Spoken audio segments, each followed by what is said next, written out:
Hello guys, nandito na naman po ako para sa panibagong usapin. So sa video na to guys, pag-uusapan lang natin dito yung mga request na stock galing dun sa ating mga group chat. So at saka isasama ko na rin guys yung mga shout out sa mga nag-request. So before I start guys, please don't forget to click Possession Materials PH. Kung bago ka man sa akin channel, please don't forget to click. So sa playlist guys, check nyo lang sa mga newbie o bago lang sa stock market itong buy signal lesson. So dini-discuss ko yung uptrend, sideways at downtrend dito guys. So yung tatlong category ng stock market guys, no. So check na lang dito, dini-discuss ko din yan yung paano mag-buy, paano mag-sell at paano mag position size at saka risk management. So ganun din yung iba guys na lesson. Check na lang din guys, nandiyan yan sa baba ng description at saka itong huwag yung kalimutan kasi itong gain 10% gain monthly roll at saka yung my earnings or loss in stock market. So nagbibigay ko ng mga idea dyan guys, no? So check na lang. So simulan natin dito guys para matapos-tapos na to. Medyo 27 na request na stock.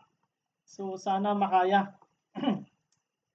So time check 8:42. So tansya ko mang isang oras to. So ABA. So, dito tayo kay ABA. Next na, ito yung si ABA natin. So, ang nag-request nitong ABA, so, check natin, si Mr. Robert Alfred. Ayan. Hello, Mr. Robert Alfred. Kamusta na yung CHP natin dyan? So, overbought na to, Mr. Albert. No. So, net foreign may lumabas din, ABA. MACD bullish. So, in long term natin tinitingnan to, example, kaya mong hawakan to ng 6 months or 1 year, possible ang target mo dito, pag na-break, ito, breakout to. So, kailangan mas maganda, ma-break tong area na to, na 63. So, sabihin natin 63 na, nasa 61 na yan. So, itong tinitingnan natin yung resistance na to. Ayan, yung resistance na yan. So, sa resistance, mayroon 9.56%. Tapos, yung susunod na resistance 2. Ayan. Ito ang price kasi ang tinitingnan natin dito. Ito yung price na tinitingnan natin dito sa part na to. Lagyan natin ng resistance itong part na to. Yan. Yan tinitingnan natin pag pag medyo naging okay na, nakabalik na yung PSEI, yung index natin sa mga 7,700. Ayan. So yan yung mga return kung kaya mo i-hold ng 6 months. So dito kung long term mo naman tinitingnan mo, buy signal lang. So makakabili ka dito mas malapit sa 0.57, mas maganda. Kasi dito baka mamaya hindi to ma-break na 0.67. So at least nandito ka lang sa may breakout dito sa kabila. Pero ang hinihintay natin isang breakout around dito sa mga 63 para medyo sigurado. Tapos dyan na lang mag-consolidation. So kapag hindi niya mag-consolidation, possible din i-test niya itong 0.57. Maging aware lang. Ayun. So, ayan. Kapag alam niya, kapag medyo nag-break yan, tingnan natin, 0.57 to 0.53. So, medyo mabigat na ito, 7%.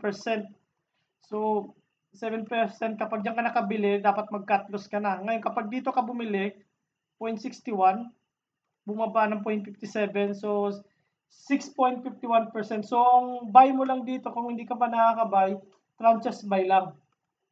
So, at least mga 10% o maximum 15% lang. So, next natin, ASEN. So, marami nag-request itong ASEN. Yan, so, check natin. Isa dito sa si Mr. Renz Hosier, ang nag-isa sa mga request nito kay ASEN. So, si ASEN guys, ito, overbought na to. So, tinitingnan ko lang din dito yung foreign, 2 beses na lumabas to 2 beses na yung volume na lumabas. So, check nyo lang guys, no? So, MACD bullish na bullish. Itong pinakasagad na RSI. Tulad na na-discuss ko, possible itong basagin pa. So, nabasag niya nga yan at umabot pa siya ng 87. So, kung hindi naman kayo long term, dito kay ASEN, mas maganda dito, tranches sell na. Magka-tranches sell ka na sa ASEN. So, dito, kasama to guys sa mga Zoom natin mamayang alas 8 ng gabi sa Pilipinas time, no? Kasama to, pag-uusapan natin tong ASEAN kung ano mga dapat gagawin dito just in case magkaroon ng pullback, no? So, yan ang mga pag-uusapan natin mamaya regarding dito sa ASEAN. So, dito, just in case, kung gusto mo naman hawakan to ng long term at di mo naman tinitingnan yung yung pullback, so, buy ka lang ng mga 10% maximum ng buying power mo. Tapos kung sakali na pullback man, 10% lang din ulit. Kung long term ang tinitingnan mo dito. At saka inahabol mo yung SRO. So, ayan. So, iba kasi yung SRO times 11% pa eh. So, ayan guys, no? So, manage mo lang yung risk mo dito kung hindi ka long-term holder. So, chances sell ka na 50%. So, next natin, EXLM. Check natin sino nag-request ito. EXLM. EXLM.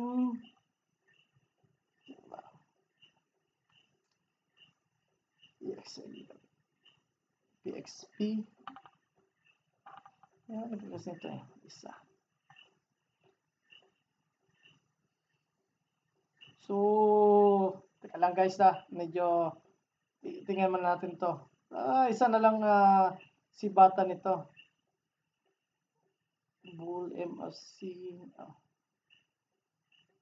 Si Miss Tel. Ayun, si Miss Tel. Si Miss Tel ang nag-request nito, EXLM. So, MACD nito, bullish. Ayan. So, sign of reversal din to eh. So, saglit lang din to. Ayun, reversal nga. Tapos, wala siyang foreign. So, number of traders niya. So, nag-average lang ng mga 300. RSI nito, overbought na, 73. So, tingnan natin may history ba na RSI na mataas. Tingnan natin. Medyo nag-loading pa. Wala na. So, ito lang. Ito pinakamataas niya. So, ito siguro yung IPO niya. Check natin, November 19. Doon sa ito nga yung IPO niya. So, ito ang pinakamataas niyang RSI, Miss Tel. So, possible gagawa lang dito ng history ng RSI. So, tinitingnan natin dito yung 3.16 na RSI, resistant na 3.16. Kapag nabasag yan, mas maganda. Kasi ito, sa tingin ko, kakasimula pa lang din, no?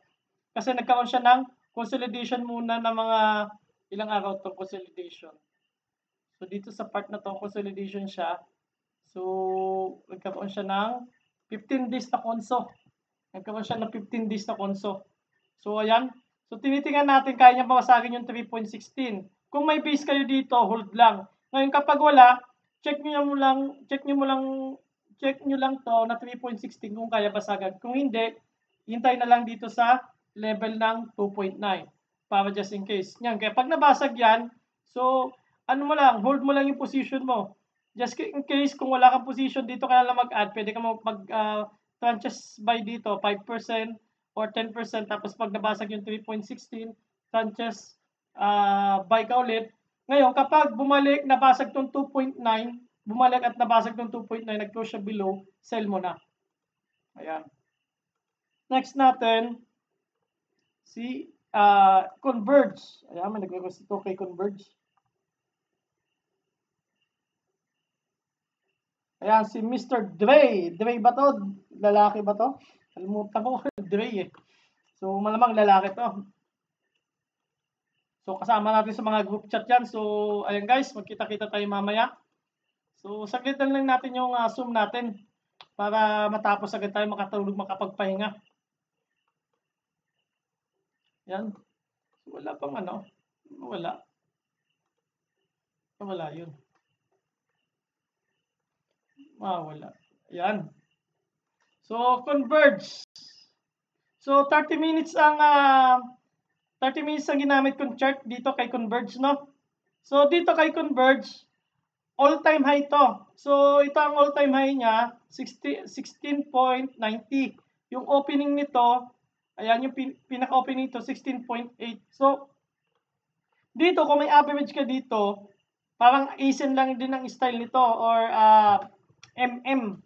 Kumbaga, kung wala kang position dito sa baba, tranches buy ka lang mga 10%, tapos hayaan mo munang lumayo ng lumayo yung average mo, mga 10 to 15%. Kapag lumayo na, add ka lang ulit, no? Para hindi ka masaktan.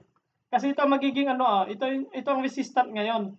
So kailangan mag-close talaga diyan above.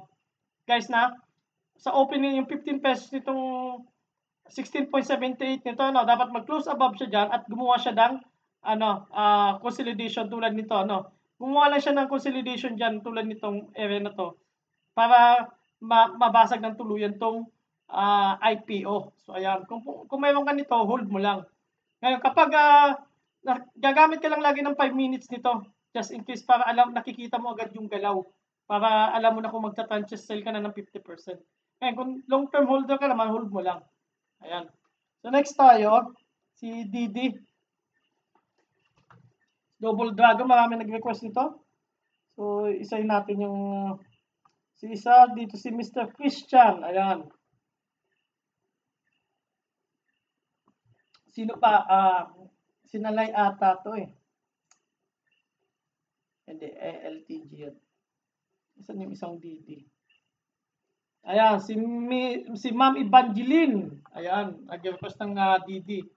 So, dito, check man natin dito. Nasa downtrend pa to siya, no? Si Didi. Wala pa siyang breakout.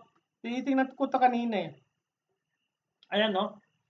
Makita mo yung trend line na downtrend. Ayan, no? So, hindi pa siya nakakalabas sa trend line na yan. Kaya medyo critical pa yung sitwasyon ni Didi. Ayan, trend line na yan. Kitang-kita yung trend line. Hindi pa siya nakakalabas. Kailangan makalabas muna siya dyan para maganda. Ayan. Medyo ayan, kita yung trend line na to, itong puti na to, ayan. Dapat makalabas siya dyan. Mabasag niya muna itong moving average 200. Ngayon, ito, RSI nito, ayan. Ang RSI nito 55, may momentum. Ayan. Tsaka MACD nito, may momentum bullish. So, net foreign, may lumabas 80.84 million. Malaki So, ayan, di ko lang alam kung dito sa part na to or na-hype lang to. Mga ganitong style, no? Kasi kita mo ang laki ng candle tapos binuhusan ulit nung Friday.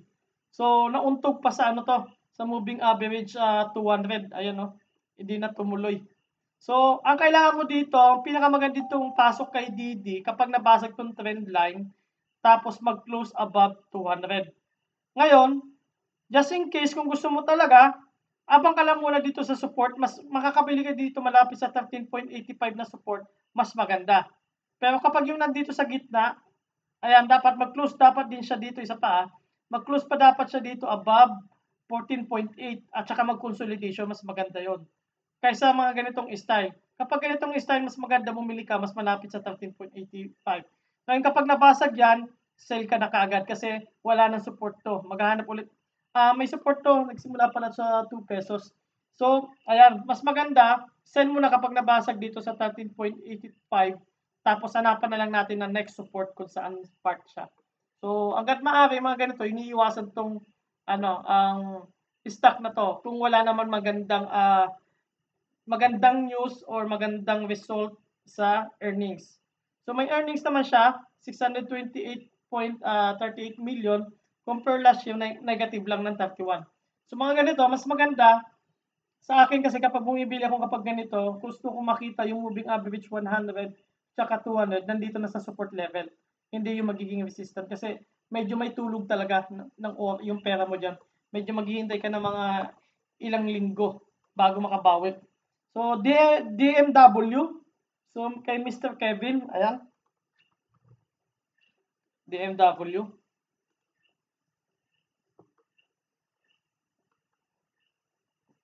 So, DMW MACD bullish na bullish. So, overbought 72 in level. Ngayon, ito tulad nito isa pa. Moving average 200 nasa ibaba pa, mga resistant area pa to. So, nag-close lang, maganda lang sa kanya, nandito yung moving average 100 nasa ilalim na. Check natin earnings. So 1.12 billion pala, maganda earnings nito So compared din last year, mas mataas ngayon, pandemic pa. So ngayon, kung kaya mo naman i-hold to at naniniwala ka talaga dito, actually, so itong company to, ngayon ko lang to na-experience. Kaya nga gustong-gusto ko rin nagte-technical analysis talaga dahil nga may mga stock talaga na hindi pa ako pamilyar. Tulad nito, DMW, first time ko lang din makita to eh. Ayan. So, mga ganito, tulad ng moving average 100, pwede na to. Tapos, mas maganda kung mabasag pa tong 200. Ito, buy and hold lang to. Kapag nabasag yung itong 5.53, ang abang mo dito na sa level na to. Yan, yung 5.25 o 5.26. Yan yung mga abang mo sa level na yan. So, just in case, no. Ngayon, kung makakabili ka lang malapit sa 5.53, mas maganda. Kasi kapag bumili ka dito sa current price, ang bagsak mo sa support level, ayan, so 7% yan, medyo mabigat yan kahit 10% ng buying power mo. Mabigat yan. Dito kailangan mabasag 5.37, so lamang yung talo. Kailangan mas maganda, kumuha ka na lang, kahit maliit lang, mga 5% lang muna. So, tapos hintayin mo na lang mabasag itong 6.29 o 6.30 bago ka add ulit. Mahirap chupitan ang mga ganitong stock. Ganyan. Next natin, FGen. So, FGen, sino ba nag-request nito? Dito yata sa unahan.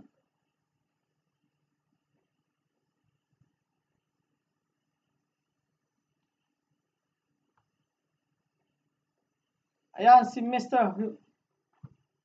Hubert. Si Mr. Hubert. So, MACD nito, wala pang, may momentum pero wala pang sign of reversal.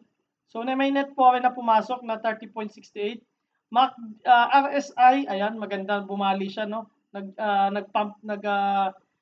Bounce ulit din siya pagdating sa 52, mayroon siyang 56 na RSI. So, maganda to. So, more on position lang to, yung style na to. More on position lang, dividendo. Wednesday, maganda dividendo 0.28. So, ito, mas maganda dito, sir, no? Bili ka lang ni 28 pesos. Ngayon, kapag nabutas, mas maganda sell, tapos abang ka na lang dito sa breakout itong 26.97. Kung diyan ka makakuha, mas maganda, no? Kasi ang mas malapit din siya sa pullback ng moving average 50. So, yan ang resistance mo. Pero kung mag-consolidation mo siya muna dito, mas maganda para may power siya para mabasag tong 29.81 kasi pagkatapos niyan, ano na yan, all-time high na si FGen. So, kita mo naman yung exponential moving average 10 natin, sell signal na sa exponential moving average 10, no? So, sell signal na, sinasalo lang siya ng EMA 21. So, kung bili ka lang muna ng maunti, 5%, 10% na moving ng buying power mo, yan, kapag nabasag yan, so sell mo na, tapos abang ka na lang dito sa breakout na to. Itong breakout na level na to, na 27 something. Ganito, 27 po, 26.97 or 27. So, ayan. So, maganda rin to, abang-abang to. Although, ano to uptrend pa rin to si overall uptrend to si FGen. Ayan, no? Overall uptrend yan. So, dito naman, ang rules naman dito, hanggat hindi nababasag yung trend line, ito, ang trend line na to, hanggat hindi siya lumulusot ng 26, walang sell kapag long term yan. Ngayon, isa pang pinaka-maximum mo na, ayan, na trend, ayan, itong susundan mo. Yan ang maximum mo. Kapag hindi na mabasag pa yung 25, hindi ka pa magsisell based sa mga long-term holder, no? So, kapag nabasag lang yung trend line, doon lang nagsisell mga long-term holder. Kumisa nga, nag-hold pa eh. Naghihintay pa sa moving average 200 eh, o kaya 100. Next natin si Green. Si Mr. J. Ang nag-request nito. So, huwag nyo kalimutan guys yung thumbs up natin, no? So, Green. So, tulad ng sinasabi ko, si Green, pang long term talaga to si Green. So, 65 ang RSI, no? So, ngayon MACD bullish na bullish. Ngayon kung sakali makakabili kaya malapit dito sa 25.56, mas maganda. So, yan. Ngayon, kapag nag-close below 25.56, sell mo na. Kung mahigpit ka sa cut loss, no? So, kung long-term holder ka naman, ayan, hintay mo muna mabasag tong trend line na to. Kapag nabasag tong trend line, dito, kapag nag-pressure ng 2.4, or mag-close below, mag-close dito malapit sa 2.25. So, pwede ka mag-tranches sell ng 50%. So, cut loss mo na. So, kadalasan, mas maganda, mas malapit dito sa 2.56, makakuha ka. At least mga 10% lang ng buying power mo. Just in case na babasag yan, hindi ka masasaktan. No, so medyo mga ganito, hintay mo na lang muna yung consolidation. So tingin ko naman kasi yung RSI niya bumababa. Ayan no. Bumababa. So possible consolidation muna to. Yung mga area na to. So possible consolidation sa 2.56. Ayan. Yan ang maganda, medyo abang ka na lang muna diyan. Although long term talaga to. May future kasi to si Green Holdings eh. So next natin. Dalawa green ko dito.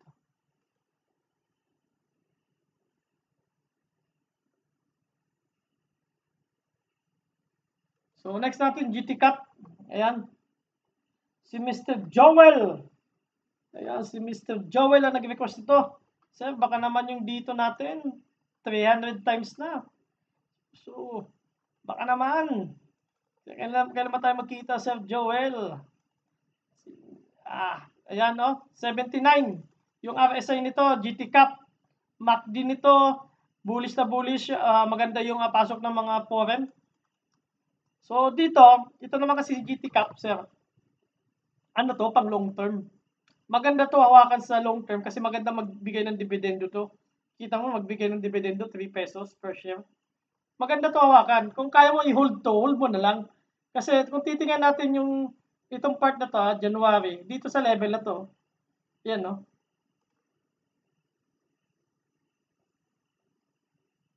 Ayan no, January dito sa part na to. So 22% ang return. Tapos yung just in case hindi tumuloy, ito ang balik sa'yo.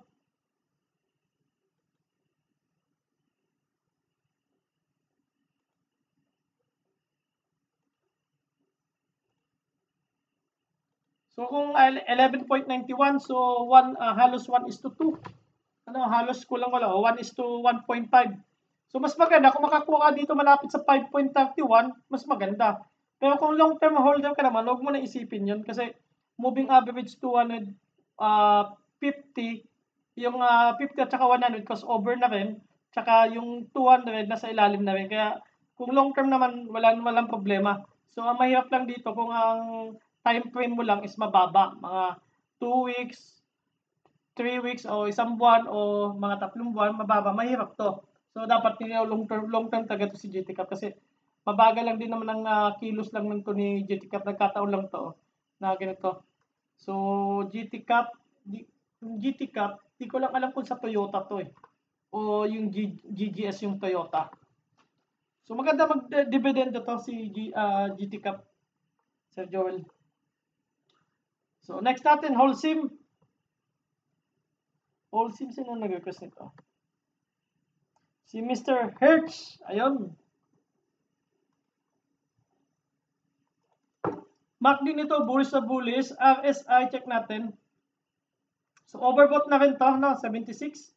Ayan. Pero maganda to siya, no? Actually, maganda to si Holcim. Isa nga din to sa mga nakita ko last, isa to sa mga na-discuss ko last Saturday. So last Sunday. Ayan nga, isa, dalawa, tatlo, apat. Ito pa 5. Nung Monday. Ito lang, hindi lang taga ako nakasakay dito. Kasi ito na, inaabang ko taga si Holcim. Ito yung breakout niya. Kaso nga lang, hindi ko na napansin to. Kasi nabisi ako dun sa isang stock. Pero nakasakay naman ako sa ibang stock ko na prospect ko. Ayan. So, ayan.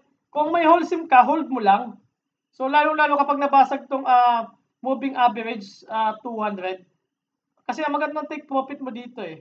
Kay, kay Holcim. Ito yung January, di ba? Ito yung January, guys. Oh. Mr. Hertz. Ano? Kung mapapansin nyo, mas maganda to yung sabi natin, ito yung resistant. Ito, maayos pa yung time na yon na January. Ito lang yung March so, na bumulusok siya. Sama yung March dito, April. Ito March, February. Hindi, ito yung March, ito nga. Kalahin mo ito nga, oh. Ang layo. Dito pa lang March, oh. Tapos tumuloy-tuloy. Kasi walang project. Ayan, ang tinitingnan natin dyan, itong level na to. sa long term, at least kaya mo mag-hold ng mga 6 months, mga mahigit sa 6 months, mas maganda. So, ayan ang mga tinitingnan natin. So, una muna, mas maganda, tingnan mo natin itong kaya bang basagin dito, itong 5.9% sa 7.65. Kapag nabasag yan at mag-consolidation dyan, mas maganda kasi nga, kailangan mo na magpahinga muna yung RSI nito. Medyo mataas na rin. Ayan, no? So, 75. Pero bullish na bullish yung stock na to. Dahil above 70 yan. Kapag above 70, bullish na bullish yan. Kaso nga lang, ang correction lang tagang medyo nakakatakot.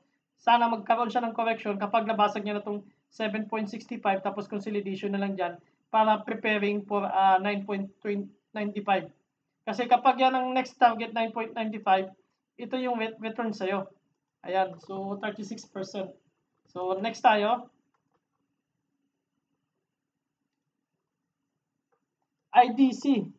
Ilan ba nag-request ng IDC nito? 3 ata.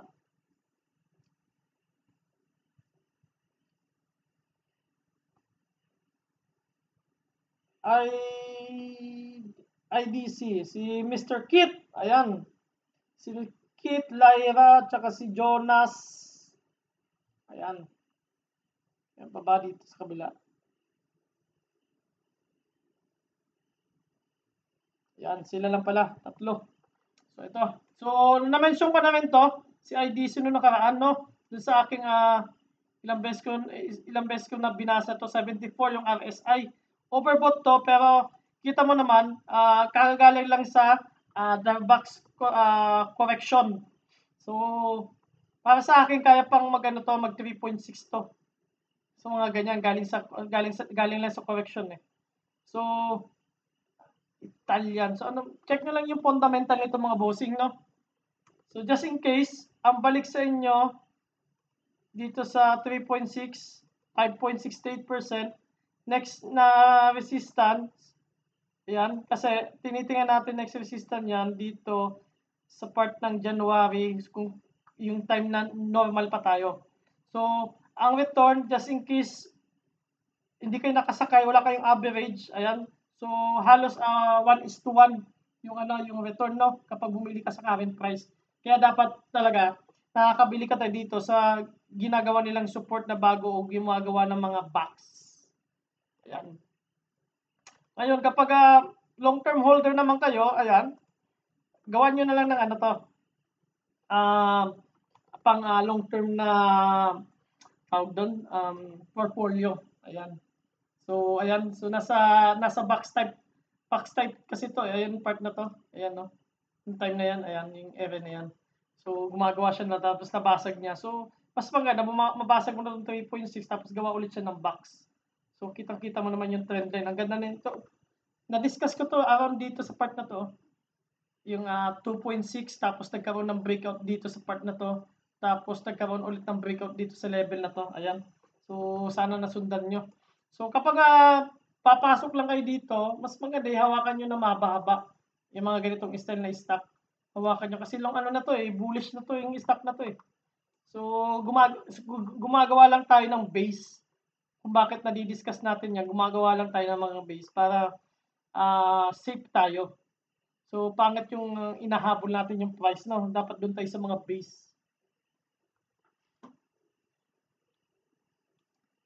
Next natin, si IMI. Parang isa lang ang nag-request ito kay IMI. Si Mr. Hubert, ayan.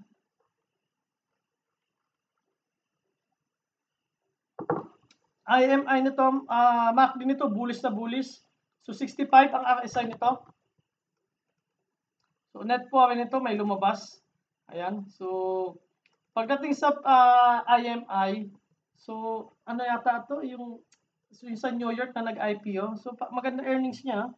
463 parehas. So, mas mataas yung earnings niya pa ngayon kaysa last year. So, up kasi siya ng 200% 209% to. So, mas maganda dito tingnan, mabasag mo na itong 7.8. Kasi hanggat hindi nababasag yung 7.8, nakakatakot. Kasi baka mamaya pulutin ka dito eh. Current price, mabuti sana kung mag-hold dito sa part na to. Sa 7.10. Kung mag-hold yan, 7.11, 6.23% pa yan. So, medyo malaki. Ngayon, kung nakakuha ka ng base dito sa 6 points, malapit sa 6.77, hold mo lang. Kasi nauntog siya dun sa 7.8, oh. Nauntog siya 7.8. Kasi kapag dumiretso yan, ang reward sa'yo, from current price, kasi mababa naman ang RSI nito, ayan, itong reward. Itong resistant 2, tinitingnan natin. Yan, so 32% din yan. Sayang din yan. So ayan, manage mo lang yung risk mo dito. Medyo mataas na rin kasi yung yung RSI nito 65, tapos kung mga kukuha ka lang dito mas malapit sa 6.77, diyan mo na lang kunin yung price, or dito sa 7.15 o 7.10 sa area na yan.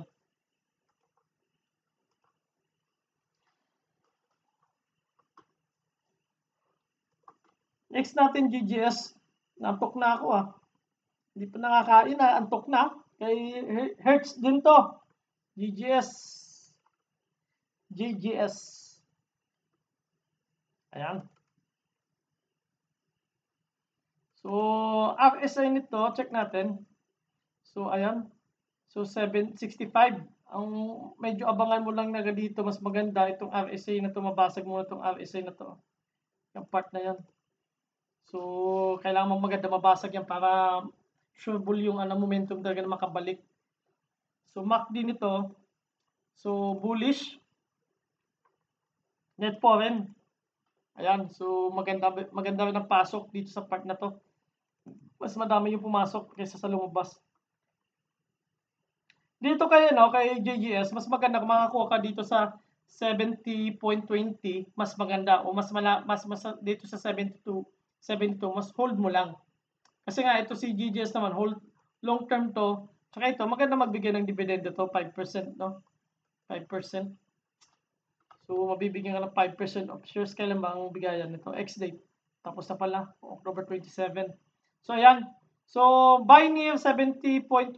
So, long term naman to si GGS. So, wala ka naman ibang, o di ka naman, wag ka naman kabahan dito kay GGS kasi hindi naman ganito kalikot yung stock na to. So, ayan, ang maganda sa kanya, nagugustuhan ko sa kanya dito, yung box niya, ayan, ang box type niya. Yung part na yan. So, bili ka lang, mas malapit sa 70.33 para konting up lang sa'yo. Hindi mo na kailangan na ito. Part na yan. So, 4.83% din yan kapag nakabili ka ng bottom. O kaya kapag nagbo-bottom na ganito yung buntot, bili ka lang dyan. Next natin, si LTG. So, LTG ang request nito. Alam ko circuit to Ayan, LTG circuit, no? LTG. So, na-discuss ko na rin to nung linggo. Nung linggo last Sunday. Ayan, so ang kaabang-abang nga dito kay LTG,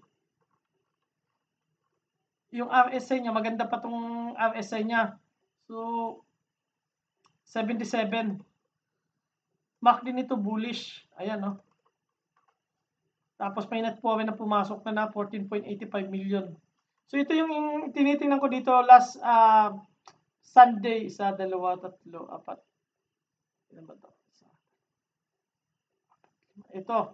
Itong part na to, sabi ko nga dito, so, itong box, tapos maganda basagin to, ayun nga, nabasag na. So, solid candle pa to, may follow up pa to, dahil may solid candle pa. Ang kaabang-abang mo na lang dito, itong part na to kung wala kang average dito, wag mo nang pasukin. Pero kung long term holder ka naman, o kaya mo i-hold ng 6 months, ayan, or hanggang 1 year, hold mo na lang din to, si LTG. Ayan, so 8.32%. So, ang pullback niya, moving average 50 ang layo.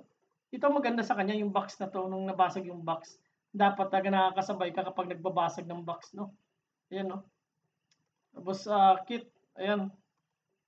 Itong box na to. Ang ganda. So, yan, no? Yung, kasi napansin ko nung nakaraan talaga dito, kay LTG, yung mga pattern, ayan, no? Yung mga pattern na ito, Yan ang mga pattern na tinitingnan ko kay LTG na nakaraan. Yan part na yan. Yan. gumagawa siya ng ano, ng trend line. So ayun nga, binutas nga yung 13.10. So ang kailangan mo talaga sa stock market talaga, mga bossing, no, sa mga viewers natin, kapag makakakita kayo ng mga ganito, kahit paunti-unti lang mo nalagay yung mga 10% lang, 5% o maximum kayo ng 20% ng buying power mo, ayan, so pasukan mo yan kahit paunti-unti. Tapos kapag nag-break ng resistance o nagkaroon ng breakout, volume agad. So ito, hindi ko na sasabihin to kung kanino itong MHC. Kabisado naman kasi nagulat nga ako, mahilig talaga to si ma'am sa ano, sa mga biglang taas. Ikaw talaga ma'am ha.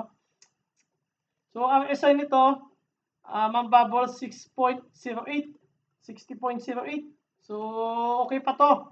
Kaso nga lang, para sa akin, hindi ako naglalaro talaga nito ma'am. Ito, kita mo yung, tingnan natin yung view. Ayan. Ito yung data.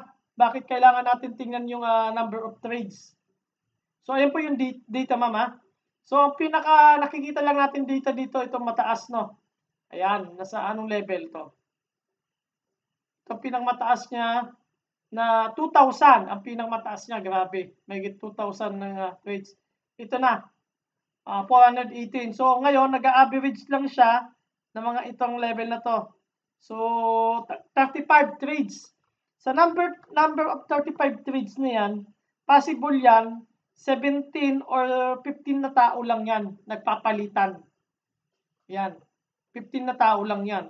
So, baka mamaya, bakit kailangan mo titingnan yung mga number of trades, ma'am? Bubbles. Dahil nga, yung history na mismo ng trades yan. Kung marami bang traders tumitingin dyan. Pero kung dito, titingnan mo, kung mayroon kang average na 0.55, ayan, dyan, hintayin mo dyan sa 0.55, kahit mag-break even ka lang. Ayan, sell ka lang sa 50, kung malapit ka sa 0.55, tapos sell mo lang sa sa 0.58, mag-break even ka na lang. Kahit iwasan mo na yung malos lang dito kasi tutulog ang pera mo talaga dito, ma'am. Ayan. So, ang alam ko lang pag-ibig lang yung natutulog eh. Di ba, Sir Miko? Baka naman. So, ayan po ma'am, medyo tulog talaga po dito. Kaya dapat mga ganito, kahit sabihin natin may volume na ganito, magkano lang ang volume? 356K.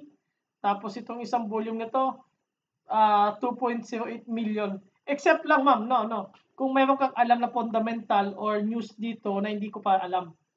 Lang talaga, binabasa ko lang to based on technical. So kapag mga ganito, nakakita ka, mas maganda makakuha ka dito sa 0.45, mas maganda. Ayan, tapos sell ka lang. Kaso, ang volume nito napakahirap i-sell. Mahirap mag-volume dito ng mga 100K. Ang volume mo lang dito mga 20K. Maximum na siguro ng 30K dito. So ayan po ma'am, bubbles no. So sana makaalis ka dyan dito kay MH Sims. Marami pa nang magaganda. Hanap pa magaganda ma'am. Magagandang stock na hanapin nyo. Next natin, si MRC. Ayan, madami nag-request nito. Si Mr. Robert. Ayan, isa. Madami nga. Nasa pa ba yung iba? Si MRC, si Mr. Robert lang talaga. Si Tech din pala to isa. Ayan. So, RSI nito, ayan, overbought na to guys, no? Mr. Robert, overbought na to, 76. MACD nito, bullish na bullish yan. Tapos may lumabas na net foreign. Pero unti pa lang naman net foreign na lumalabas niya, ayan, no?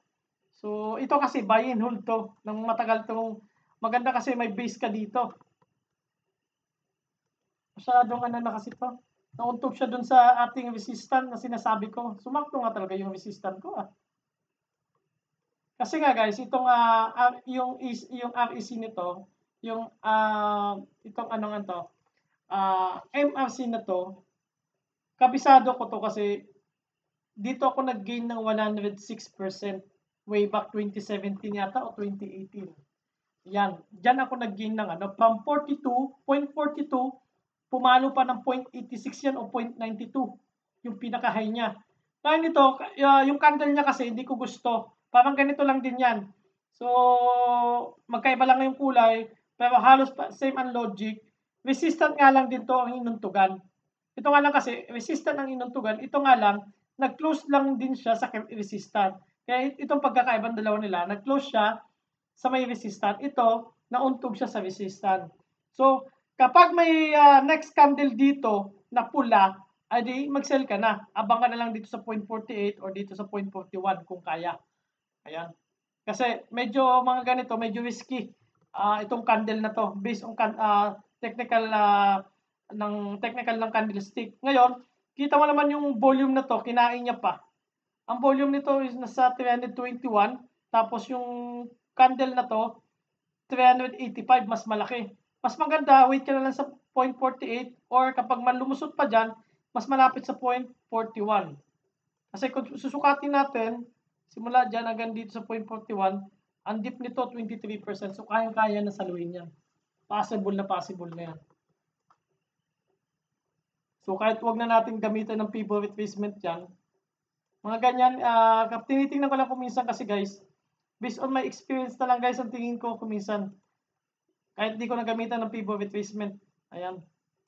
So ayan kita, safe na safe talaga yung 0.41 kasi nasa 0.5 siya ng pivot retracement.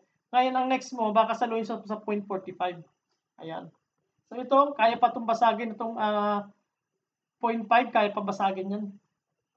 So matindi magbuhos yan sa MRC. So next natin, si nickel, kay ano to, kay circuit to eh. Alam ko eh. Ayan, kay circuit nga. Hindi ko pala sir nasama yung ano mo, yung init mo. Nakalimutan ko. Naisip ko na to eh. May tumawag lang kanina. Hindi ko lang nakalimutan ko yung init. So ito tinitingnan ko dito kay nickel kasi sa akin with regards in fundamental, gusto ko to si nickel. Gusto ko to. Kahit sabihin natin magpasok muna ako ng position ng 50k, pwede sa akin. Kasi nga ang tinitingnan ko dito long term. Kaya mo iawakan to at least mga 2 years. Yan, ipatulog mo lang yung yung puhunan mo dito. Ayan. Kasi nga ito, ang isa sa tinitingnan ko dito yung head and shoulder, ayan no. Head and shoulder to eh. Yung part na yan eh. Head and shoulder na yan. Tapos ang target mo dyan dito, 5 pesos. Ilang beses ko na-discuss to. 5 pesos ang target nito.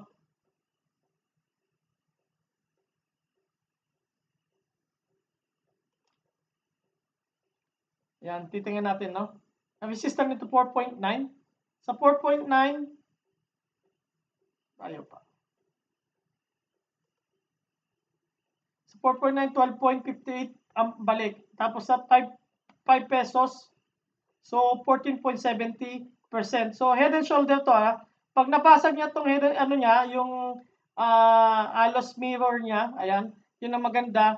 Hanap na ulit tayo ng resistance. So sana mag-hold dyan sa above 5 pesos. So yan ang tinitingnan ko kay nickel. Kasi maganda naman taga to si nickel. So ang ganda pa ng earnings niya ngayong quarter na to, si nickel. So check niyo lang yung earnings. Kita niyo yung earnings nito. So positive pa siya ng 2.35 million. Tapos gain pa siya compare last year 47.26%. So ayan. So tingnan natin kung from simula dito ilang percent na lang ba. Kayang-kaya sa loob ng daming good news kasi nito ni nickel. So sumusunod lang kay Tesla. Ang pagbasihan mo dito yung kay Tesla na fundamental. So tapos yung sa Indonesia kasi may conflict yung Indonesia at saka China. Australia naman at saka na China may conflict. Kaya possible lang mas sinasabi ng mga ibang fundamentalist sa economics, nickel sa Pilipinas ang possible na mag-supply sa China. Ayan. So ayos pa naman din ang relationship natin sa China eh. Kaya kung kaya mo naman i-hold to, hold mo na lang din to. So parang pag natapos na to, malaisin at MM din to kapag nabasag yung yung all-time high niya. Next natin PHA.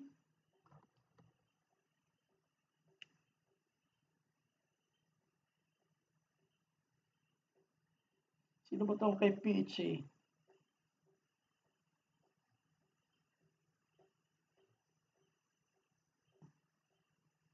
Wala yung PHA.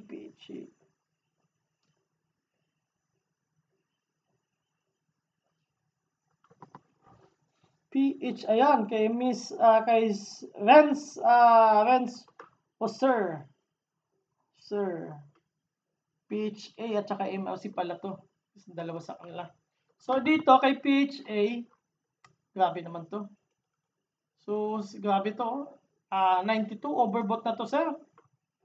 So, ito, technical tayo dito. Hindi ko gusto yung candle niya. So, possible yung retrace nito. Just in case,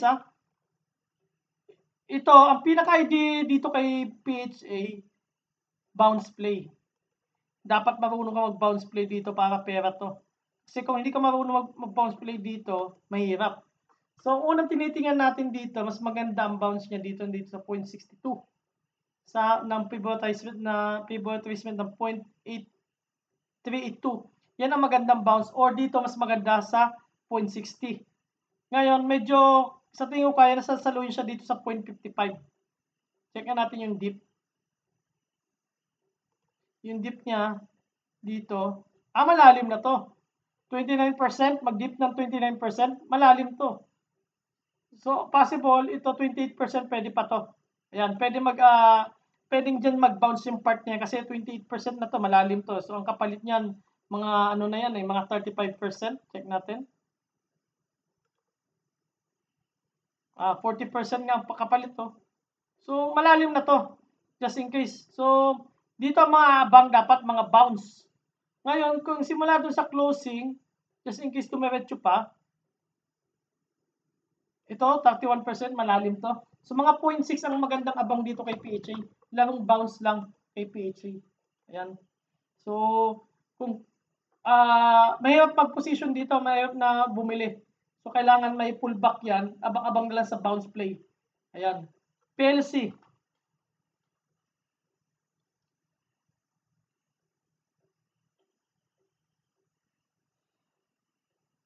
Kay Lai. Excuse me. Kay Lai pala to. Kay Miss Lyra. Ayan. Lyra. Hindi ko masabing sabog yung kilay. So, ayan. Hindi naman sabog yung kilay ko. Sabi niya. So, ayan. Kasama ko to sa group chat. Si Miss Lai. Isang napakabait na bata. So, 77. Ayan po. 77 yung RSI niya. Overbought. Yan. PLC. Pero bullish to si PLC kasi yung moving average 200 nasa ilalim na. Ang kabang-abang dito yung crossover ng 200 at saka 50. Yun ang mga based dun sa technical na binabasa ko na libro, mas safe gamitin ang long term kapag crossover ng 200 at saka 50 na moving average. Ayan. So, possible mauntog sa 0.45, 34. Just in case, kung wala kang position dito, huwag ka nang bumili. So, possible pa ng 5.66%. Ngayon, kapag bumili ka, cut loss mo dito, dapat mabilis ang kamay mo dito. Dito sa part na to. Kapag nag-close below dito sa 5.5, sell ka na. Kasi kung pag ituloy mo pa, masusugatan ka lalo, 12% yan. So, ayan. So, kung gusto mo position, dito kay PLC, close above dapat ng point ng resistance yung 0.4534. So, dapat mga tranches buy lang, at least mga 10% lang maximum. Mahirap kasi yung 20% dito kasi wala kang base dito eh. Dapat ito yung mga basag o dito sa breakout. Ito dapat yung breakout ang inaabangan dito, yung breakout na yan. No? Yan ang maganda kung diyan ka nakakuha. So, kung mayroon kang position dito, hold lang. So, kapag sa tingin mo hindi mo mabasag itong 0.4534, sell agad. Marami pa magagandang stock. Next natin, PXP. So, ang PXP kanino to? Kay Miss Evangeline. Ayan. PXP. So sa ngayon, ang tinitingnan ko dito yung MACD niya, malayo pa masyado. So yung MACD ayun, no, malayo pa. Siguro abutin pa ng mga, kapag pinilit to pangit, siguro mga ano pa to, mga hintay ka pa ng 2 linggo, ma'am. 2 linggo, mga maximum siguro. 2 linggo. Tapos, pero kung makakabili ka mas malapit dito sa 11.4, kunin mo siya sa 11.4. Mas maganda nga magkaroon ng consolidation dito sa area na to. Kasi ang maganda dito kay PXP, just in case magkaroon ng good news about sa West Philippine Sea, 50% na naman to. No? Yun ang ilang beses nag 100% to eh. Kita naman natin nag 100% to, ayan. Tapos dito, ayan, no, 122 nga eh. Tapos dito pa sa pinakatuktok, 158% times 3. Grabe. Times 1.5 pala, no? So, grabe, oh. Yan, dapat hintay na lang dito. Ang maganda dito kasi yung EMA 21, ayan, malapit na. EMA 21 natin, 11.24 na, oh. So, malapit na. So, medyo malayo lang talaga yung pullback just in case dito sa MA 50.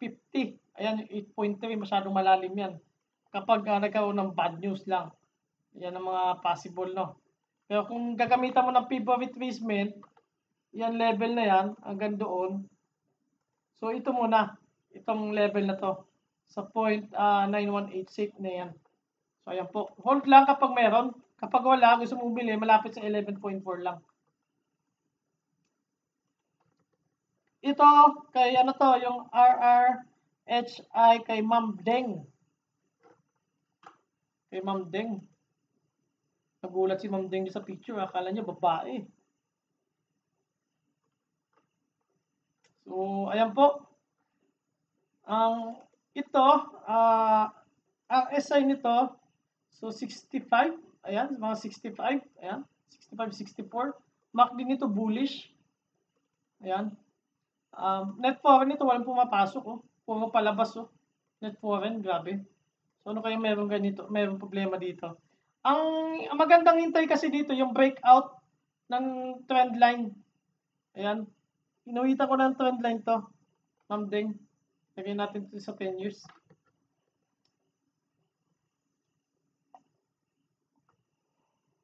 Nakaantok na ako ah. Ano na ah? Saba. Nag-alas 10 na pala. Ayan, Ma'am Deng, no? Yan yung guhit ko. Kailangan makalabas muna siya dyan sa trend line na yan. No? So, medyo dikit nga yung guhit ko eh. Adjust natin konti. Ayan. Dapat makalabas muna siya dyan sa trend line na yan. So, nasa downtrend pa naman kasi din to si RRHI eh. So, kagaling niya sa consolidation, mas maganda, mabasag niya itong consolidation, labas pa siya ng, ang magandang abang dito, mabasag na itong 71.87. Pero kung naniniwala ka man sa fundamental nito, at mahilig ka sa fundamental, ma'am, kunin mo siya, pero i-hold mo siya na matagal. Nasa 50, nasa week, week chart. Ayan, lagyan natin sa day.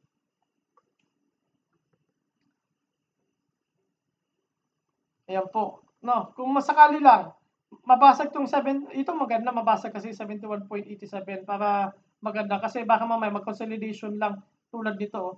Tapos bumaba pa nga, oh. So mas maganda hintayin mo na lang mag-break ng ng 71.87 para safe. Although pagdating sa moving average, by moving average 200 at saka 100, buy signal na to. Ayan. So, at saka may mga buyback din, no, si Robinson. So, kung makakuha ka dito malapit sa 67.97, mas maganda. Ayun lang, ma'am, pinaka maganda para hindi tulog yung pera. So, bang ganito, baka matulog lang. So, 434 lang yung yung trade. Check nga natin yung trade nito. Ayan, mababa yung trade, no? So, ito, bumaba, oh. So, mas maganda, ma'am, alam mo na, mas maganda, mas position lang muna dito. Mas malapit sa 67.97 para just in case. From dito, makakasil ka ba? Yan. Yan. Ang liit. 2% lang, 3% lang. Baba natin unti. Ayan, no? 2.9% lang, masyadong maliit. ang return. So, maghihintay ka ng matagal, pero yung return sa'yo, maliit. Pero doon, mas maganda, doon ka na lang sa MAC, sa Cebu, kung matataas yung return. Next natin, SPC. Itong SPC na to. Kay, ano pala to? Kay Circuit, SPC. Ito sir, maganda tong RSI nito. Nakita ko na rin din to eh. Position lang din talaga to. So, nasa ano siya, wala siyang momentum, below 50 kasi siya. Pero para sa akin, maganda yung RSI nito, position trade lang. So, MAC din nito, wala pa. So, earnings nito. So, positive pala earnings ito. Para sa akin, mas maganda makuha mo siya dito sa 10.33. O kaya itong mga buntot na to na nasa 10.10, 10.10, 10.15, mas makuha mo siya na mas maganda. Kasi ito, kung trend follower ka, sell signal to eh. Ayun no. Sell signal to. Ayun no. Sell signal nung nabasag to, sell ka na dapat to eh. Ayan no. Ngayon, ang salo mo lang dito sa, sinasalo naman siya ng MA50. Pero kung makukuha mo siya sa mga 10 pesos, mas maganda. Mas malapit sa 10 peso, 10.50, mas maganda mo siya kunin. At least, mag-up man ng unti, mag-close above dyan, ayan no, ilan ba ito? So may 2.77% agad kapag nakukuha mo sa bottom. Ngayon kapag doon sa resistance, so may return ka na 8.9. Ayan sir, no? So possible ini-expect natin dyan, sideways muna. Kasi may isa, dalawa, tatlong, apat na candle na yan. Next natin, si SSI. Ayan. SSI, si Miss Lai.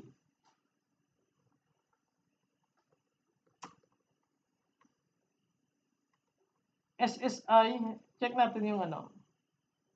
So, resista ay yung RSI nito 62. MACD. Parang sign up, ano pa, ayan, okay pa. Bullish pa yung MACD. So, technical, price action, ang return, tingnan natin yung return. Kapag bumili ka sa current price, ang return, 19%, pwede. So, ang balik, just in case bumili ka dito, mas maganda dito, 1.07%. Kasi solid candle to eh. Solid candle to, mas maganda, hintay ka na muna lang ng closing o EOD. O kapag nag-dip, bili ka ng dip. Kasi kapag nakabili ka malapit sa 1.45, tapos mag-close ulit dyan, 7.33% yan. Ayan. So, mas maganda dito, idea dito, buy on dip lang. So, dapat mag-consolidation siya above 1.45. Kapag hindi, sell ka na.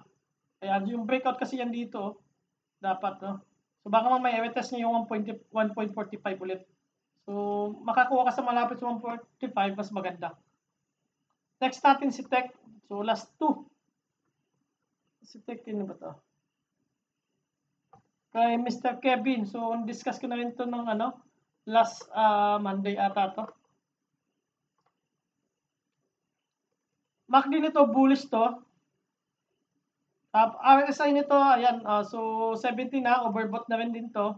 So, ang gusto ko dito kasi, kay Tech, yung net foreign, ayan, no, kakaiba. Bakit, ang laki ng volume, anong meron? Bakit, nagkakaroon ng volume ng dito yung net foreign? Tapos, tuloy-tuloy yung pag-angat. So, maganda, kung may position ka dito, dahil maganda yung foreign dito, so hold lang. Kaya kung gusto mong bumili, buy near 6.25 just in case. Ngayon, kapag hindi na taga bumalik, dapat mag-close above 7 pesos siya kasi nauntog siya dito sa sa moving average 200, so bumalik. So mas maganda, buy ka lang ng unti dito below 7 pesos. Kapag nag-close above 7 pesos, buy ka lang din ng mga 10%. 10% lang din ng buy mo. Just buy ka lang din dito. Strategy kay Tech. Kasi may ugali rin din kasi si Tech na buhos eh. Ayan no. So kapag may good news, may bad news din to eh. So ayan, medyo manage mo lang yung risk mo. So just in case kung holder ka naman ni Tech, ang maganda kay Tech kasi may mga foreign. Ang reward naman sa'yo, just in case ito.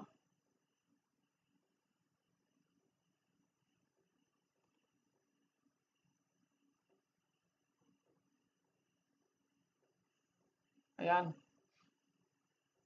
Yan ang resistant. Susunod, resistant 2. So, kapag nag-close above 7 pesos, yan ang kabalik sa iyo ang return, 38.22. Ayan. So, Mr. Kevin. Next natin, si Baita. Si Mr. Philip Cesar ang nag-request nito.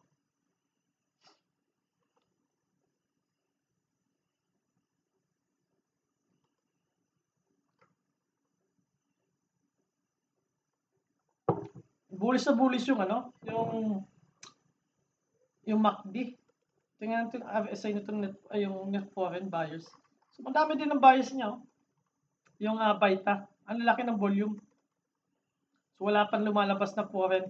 MACD nito, bullish. RSI nito, kitang-kita uptrend, no? Ang ganda ng pagka-uptrend, no? So, kung may hawak ka nito, hold mo lang muna si Baita. Ayan. Si Baita. Baita Rich. So, dapat mabasag tong nauntog siya sa resistance, no? Sa 0.93. Kailangan mas maganda mag-close above. Ito mga magandang interesting na stock. Kasi kapag nabasag to na resistance na 0.93, kailangan may volume na maganda. Ang volume nito, check natin, ang average na volume is 8.37 M, pero na may volume siya na 15.9, maganda. So sana masustain niya yung volume na ganito kasama yung pagbasag sa 0.93. Maganda kapag may position ka dito bago magbasag dito sa 0.93. Kung wala kang position dito, mas maganda abang ka na lang dito sa 0.93.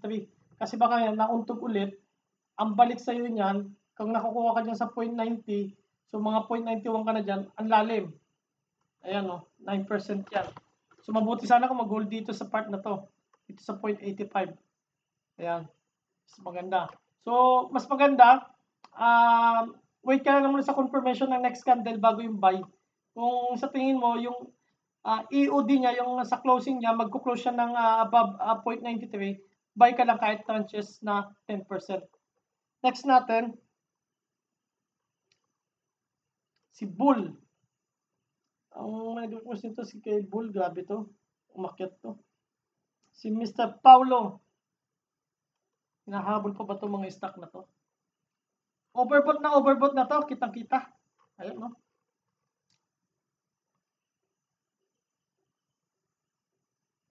So, kahit sabihin natin may foreign siyang pumapasok, yan, no? Overbought na, 88, ang taas na. Kumbaga, mas sa akin dito, papipili mo kay Isin, dito kay Isin ako eh, hindi dito eh. So, check natin.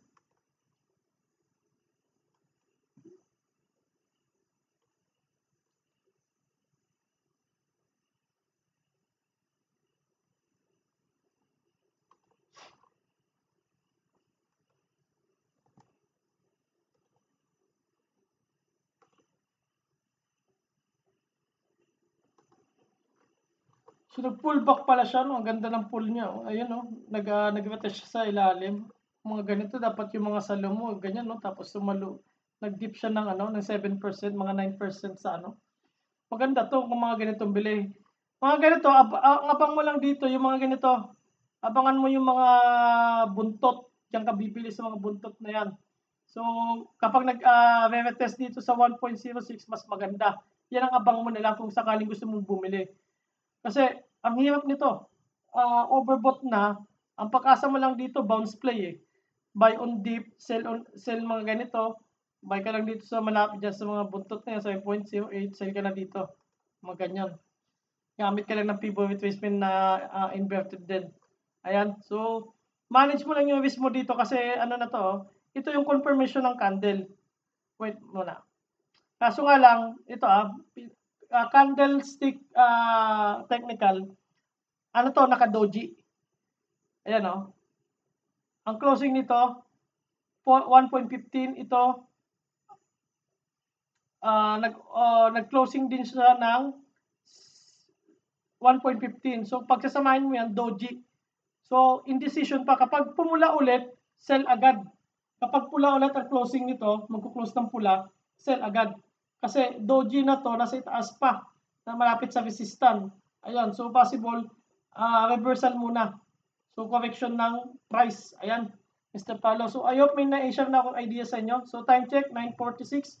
So, natapos tayo ng 1 hour and 4 minutes. So ayun, medyo mabilis na konti. Maraming salamat guys sa time.